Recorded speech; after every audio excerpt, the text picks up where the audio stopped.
నమస్తే, welcome to our channel. నేను మీ ప్రియాంకర. కవిత తన ట్విట్టర్ అకౌంట్లో పోస్ట్ పెట్టింది. ఈరోజు ఇది హాట్ టాపిక్గా మారింది.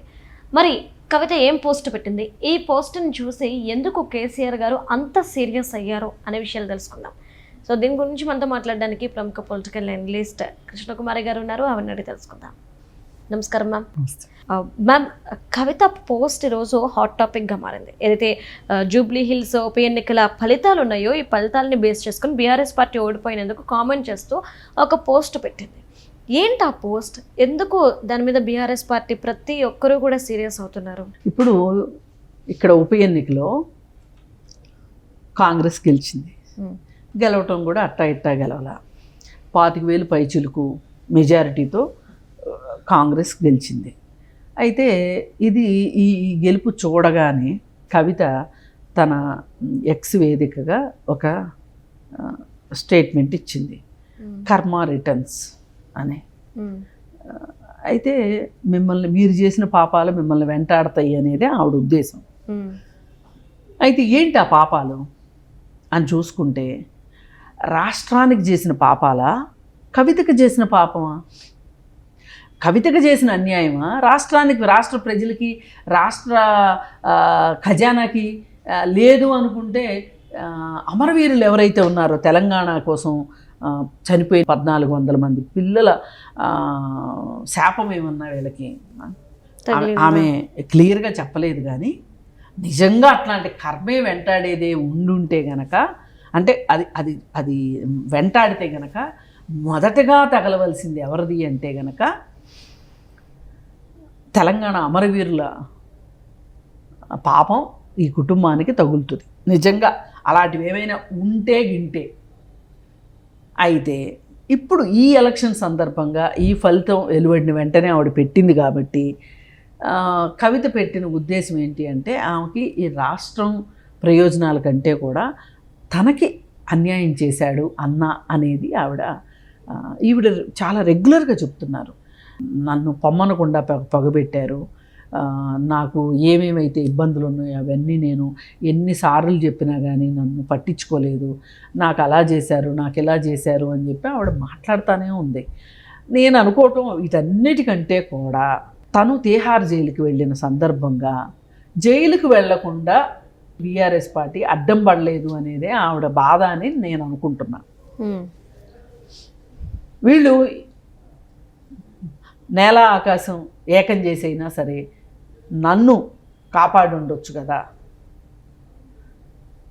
నేను జైలుకి వెళ్ళడం ఏంటి అనేదే ఆవిడ బాధ. అంతేగాని ఒకప్పుడు 2 బెడ్రూమ్ అపార్ట్మెంటు అద్దెకునే రోజుల నుంచి ఈరోజు నీకు కూడా 1,000 కోట్ల ఆస్తులు ఉన్నాయి లేవా? ఇప్పుడు నువ్వు మాట్లాడినట్లే కేటీఆర్ మాట్లాడదలుచుకుంటే గనక కేటీఆర్ కూడా నీ సంగతులు ఏంటో బయట పెడతాడు కదా. అంతేగా. కాకపోతే ఆగుతుంది ఎందుకు కేటీఆర్ అంటే, అడు తిరిగి పార్టీ పరుగు పోతుంది. ఇంకా వాళ్ళకి నమ్మకం ఉంది, మళ్ళీ నెక్స్ట్ ఎలక్షన్స్లో మనమే రావాలి, మనమే గెలుస్తాము అనే ఒక నమ్మకం ఉంది వాళ్ళకి. అందుకే పార్టీని ఎక్కడా డ్యామేజ్ అవ్వకోకుండా ఉండాలి అని ఆ తిట్లు తిమ్ములు ఏవో వాళ్ళే పడుతున్నారు. ఆ అమ్మాయి మాట్లాడినట్టు వాళ్ళు మాట్లాడడానికి సిద్ధపడింది ఎందుకు అంటే, ఈ వీళ్ళ బొక్కలు వీళ్ళే బయటేసుకున్నట్టు అయింది కదా, అవునా? అందుకని చెప్పి చాలా ఓర్పు పడుతున్నారు కేటీఆర్ వాళ్ళు. కానీ ఇదంతా చూస్తున్న కేసీఆర్ ఏం మాట్లాడుతున్నాడు అనేది కూడా ఇప్పుడు చాలా ప్రధానమైన అంశం. అసలు ఎందుకు కేసీఆర్ కూతురు మాట్లాడిన మాటలు పార్టీకి వ్యతిరేకమని అర్థమైన తర్వాత కూడా ఎందుకు కేసీఆర్ మౌనంగా ఉన్నాడు? వీళ్ళందరినీ వారించే పరిస్థితిలో లేడా? అసలు ఆయన ఆరోగ్యం పరిస్థితి ఏంటి, ఆయన ఎలా ఉన్నాడు అనేది ఇప్పుడు చాలా పెద్ద ప్రశ్న. ఇప్పుడు మొన్న ఎలక్షన్స్ జరిగినాయి, కనీసం ఆయన స్టేట్మెంట్ కూడా ఇవ్వలేదే. అసలు నియోజకవర్గానికి ఒక పెద్ద బహిరంగ సభ ఏర్పాటు చేసి, నియోజకవర్గం జూబ్లీ హిల్స్ సెంటర్లో లేదు అనుకుంటే బోరబండలోనో వెంకటగిరిలోనో ఎక్కడో ఒక చోట జనసమ్మర్దం బాగా ఉన్నా, లేదు కనీసం షేక్పేటలోనో ఎక్కడో ఒక చోట ఒక పెద్ద బహిరంగ సభ, అంటే నియోజకవర్గం మొత్తానికి గెలిపిన ఒక బహిరంగ సభ పెట్టి, ఆ బహిరంగ సభలో కేసీఆర్ ఎందుకు మాట్లాడలేకపోయాడు, ఎందుకు మాట్లాడలేడు? ఇప్పుడు మా స్టార్ వార్ దిగలేదు కాబట్టి మేము ఓడిపోయామని వీళ్ళు అనుకోవాలనే? ఏమై ఉంటుంది అసలు, కారణం ఏమై ఉంటుంది, దీని వెనకమాల నిగూఢంగా ఉన్న రహస్యం ఏంటి అని చూస్తే అసలు కేసీఆర్ బయటకు వచ్చే పరిస్థితిలో లేడా, అందుకే ఏమి ఈ ఎలక్షన్ గురించి పట్టించుకోలేదా అనేది మనకు అర్థమవుతుంది. ఆ పరిస్థితిలో ఉన్న ఆయన ఇక అన్నా చెల్లెళ్ళ గొడవలో ఆయన ఏమి పరిష్కారం చేస్తాడు, ఆయన ఏమి తలబెట్టగలుగుతాడు? ఇక్కడ ఒకటే, తెలంగాణ ప్రజల కోసం వీళ్ళు తగాదా పడట్లా, ఇది వాస్తవం. అవును, వాళ్ళ సొంత ఆస్తుల కోసము, వాళ్ళ సొంత అహంకారాల కోసమే వాళ్ళు పోట్లాటలు పెట్టుకున్నారు వాళ్ళు. అలాంటప్పుడు అసలు ఎందుకు తెలంగాణ ప్రజలకు సంబంధం లేని తెలంగాణ ఆత్మగౌరవం కోసమో, తెలంగాణ హక్కుల కోసమో, తెలంగాణ ప్రాంతం కోసమో వాటి కోసం తగాదా పెట్టుకుంటే అది వేరే విషయం. అవును, కానీ మీరు తగాదా పెట్టుకుంటుంది దేనికోసం? మీ ఇద్దరు ఆస్తులు పంచాయతీలో మీరు ఈ మాటలు మాట్లాడుతున్నారనేదే అర్థమవుతుంది. ఇప్పుడు అసలు కేటీఆర్కి కవిత ఎట్లా పక్కలో బల్యంలాగా తయారైందో అక్కడ జగన్మోహన్ రెడ్డికి కూడా ఇద్దరు సిస్టర్స్, ఇద్దరు ఈయనకు ఒకటే బల్యం, అక్కడ 2 బల్యాలు పక్కన. అయినా ఆయన ఏం చెల్లించే రకం కాదు, వేరే విషయం. కనీసం స్టేట్మెంట్ కూడా ఇవ్వడు. ఈయన ఇంకా స్టేట్మెంట్ అన్నా ఇస్తాడేమో, ఏమన్నా ఇస్తే సరే.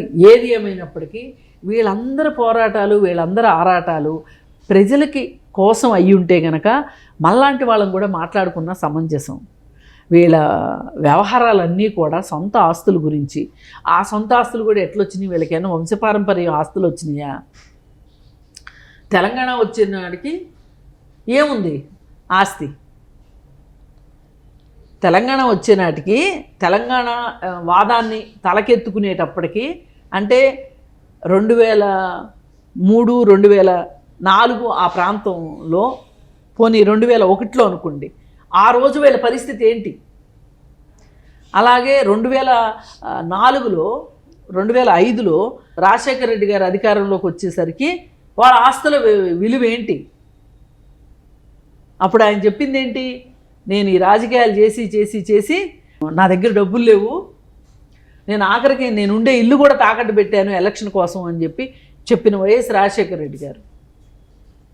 ఇది వాస్తవం, ఎందుకంటే వాళ్ళ ఎన్నికల అఫిడవిట్లే చెప్తాయి కదా. అవును. అలాంటి పరిస్థితిలో ఇవాళ ఈ పిల్లలు ఇన్ని వేల కోట్లు డబ్బుల గురించి తగాదాలు పడి కొట్టుకుంటున్నారు అంటే ఎంత అవినీతి చేయకపోతే వీళ్ళు ఇంత డబ్బులు సంపాదిస్తారు? అందుకని ఏది ఏమైనప్పటికీ కర్మ రిటర్న్స్ అంటూ జరిగితే గనక మీ ఆస్తులన్నీ పోవాలి. అవన్నీ పేదల పరం కావాలి, ప్రజల పరం కావాలి, రాష్ట్రం పరం అయిన రోజున కర్మ ఉంది అని నమ్ముతారు ఎవరైనా సరే. కర్మ రిటర్న్స్ అంటే, అచ్చమైన కర్మ రిటర్న్స్ అంటే అదమ్మా, ఒక బై ఎలక్షన్లో ఓడిపోయినంత మాత్రాన కర్మ రిటర్న్స్ అని నువ్వు సంబరాలు చేసుకోవడం కరెక్ట్ కాదు. ఏదైనా ప్రజలు సంబరాలు చేసుకునేలాగా కర్మ రిటర్న్స్ అవ్వాలని మేము కోరుకుంటున్నామని నేను చెప్పగలను. Okay, right. Thank you so much ma'am.